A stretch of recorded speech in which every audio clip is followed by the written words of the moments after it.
guys, good morning. Uh, Today we're gonna talk about the supertonic chord, the chord that is built on the second scale degree. I'm sorry that I couldn't make it to class, but hopefully, yeah, this way I could tell you everything that I was gonna tell you about it.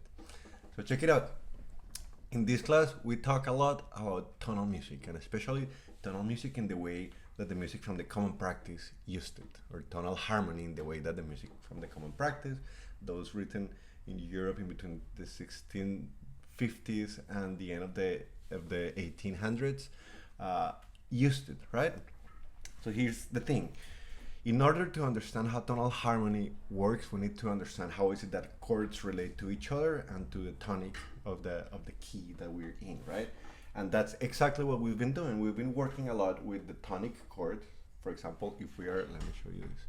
For example, if we are in E flat major, we know that the tonic chord is the center of gravity. And we know that, for example, the dominant chord relates in a very specific way to that tonic chord, right? The dominant has all this tension and instability that needs to resolve back to the dominant, correct? But we didn't stop there. We kept talking about the different ways in which these chords relate to each other, and we said that this chord, the one that the one that we built on the second scale degree, on the fourth scale degree, the subdominant, is a chord that is like a midway point in between the stability of tonic and the instability of the dominant, right? So those three chords are probably the most important, in what we're gonna call tonal music and functional music. And why do we call it like that? Well, because these chords tend to function in certain ways, in certain standard ways, and they tend to take on roles or functions in between their tonality that they're working on. So, what is the function of the dominant chord? Well, its function is to lead us back to tonic, right? What is the function of the subdominant chord, and the same reason why some people call it the predominant chord? Well, because it prepares that dominant, right? So those three chords are gonna be like the heads of the three main functional families in tonal music. The rest of the chords that we're gonna study, we are going to start putting them in one of those three groups. The group of the family of the tonic chords, the family of the subdominant chords, and the family of the dominant chords. So I told you that today we were going to work on the supertonic chord, that chord that you get by stacking thirds, starting from the second scale degree, starting from re. So the cool thing about that one is this. Check it out. If I'm in E flat major and I start stacking thirds from the second scale degree, this is what I get, an F minor. And here's the thing, compare these two chords. This is the subdominant, and this is the supertonic. So the chord built on 4 and the chord built on 2.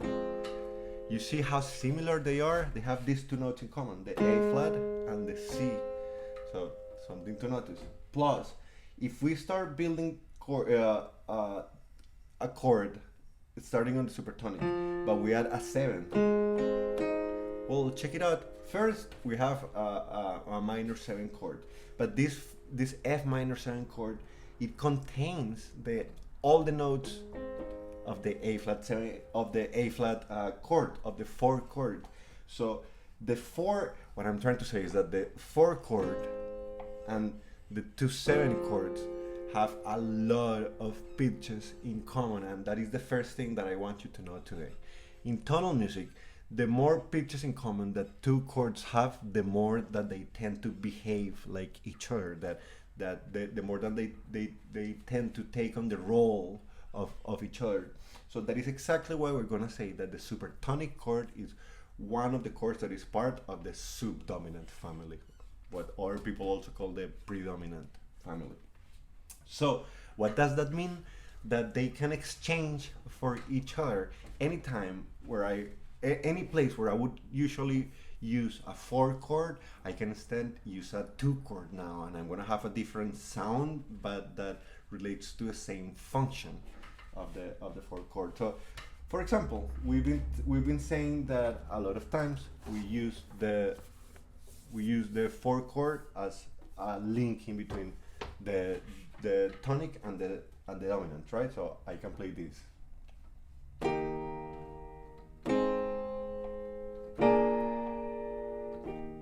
That is one of the progressions that we've been playing a lot.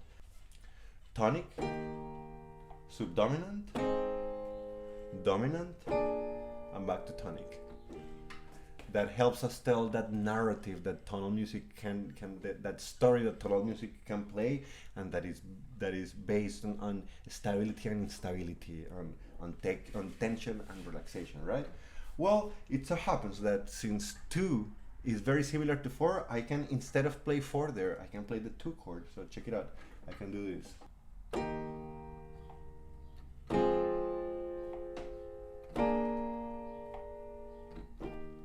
See? And it functions very well. So that is what the 2 chord does. The 2 chord behaves as part of the subdominant family and also serves as a link in between the tonic and the stability of tonic and the instability of the dominant. Now, if I am on a major key, let's talk about the quality of the 2 chord. If I'm in a major key, the 2 chord, if it is a triad, it's going to be a minor triad. If it is a 7th chord, it's going to be a minor 7th chord and a minor 7, right? If I go to E flat minor, though, I need to pick the key signature of the relative major. If I go to E flat minor,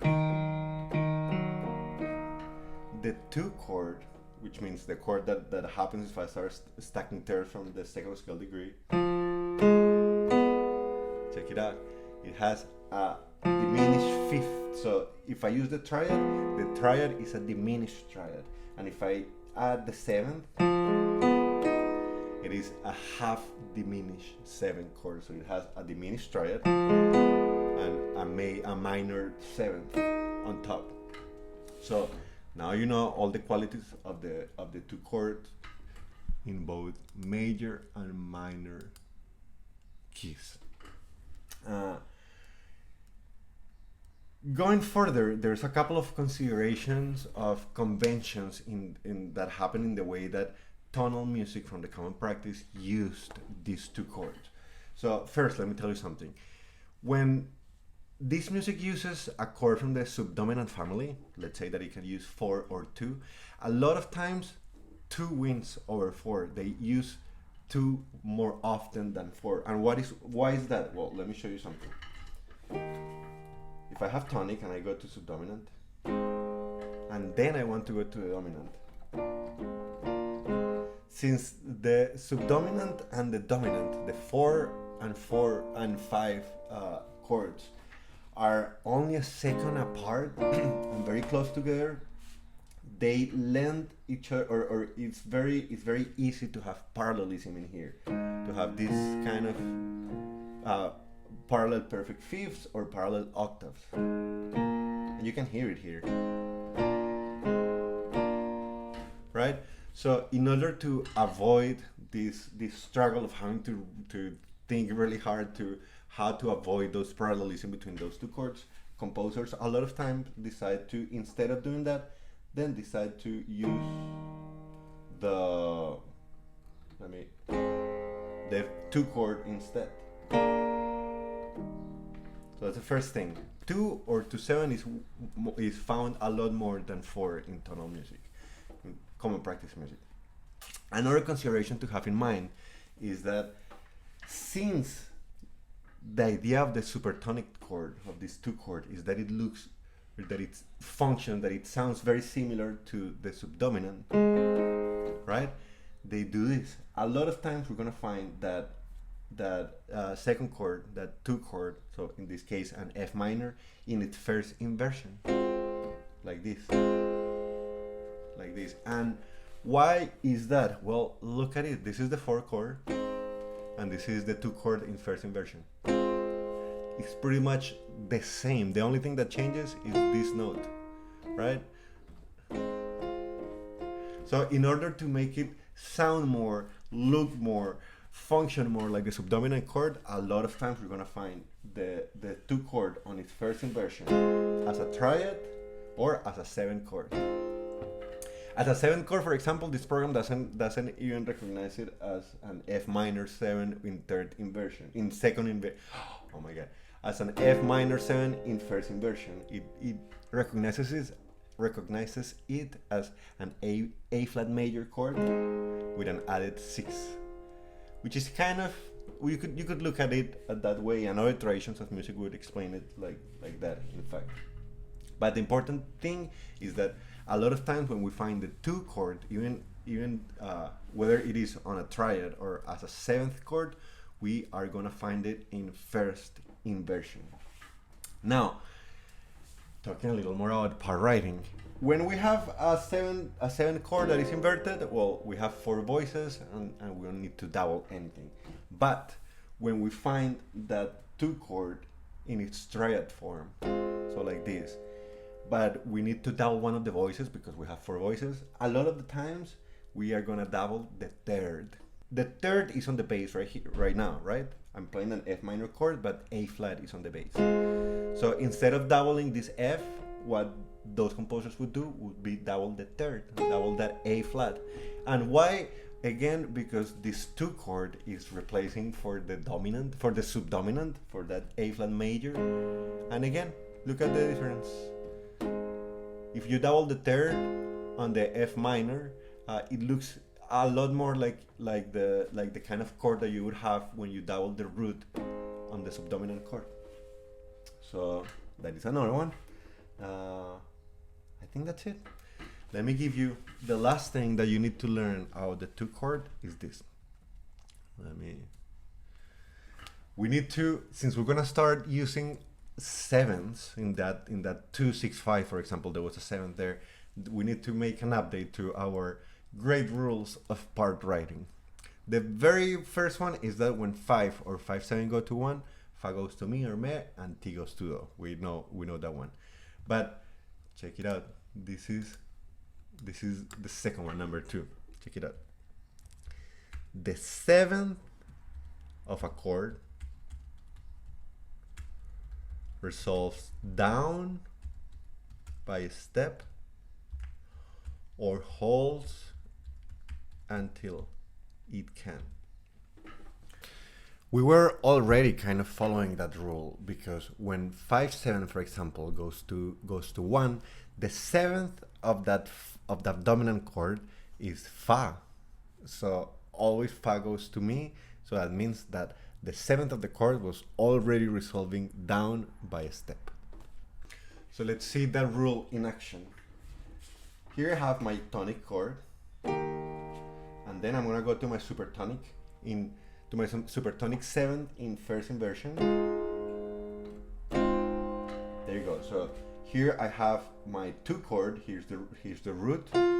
Here's the third that is on the bass, the 5th and the 7th, right?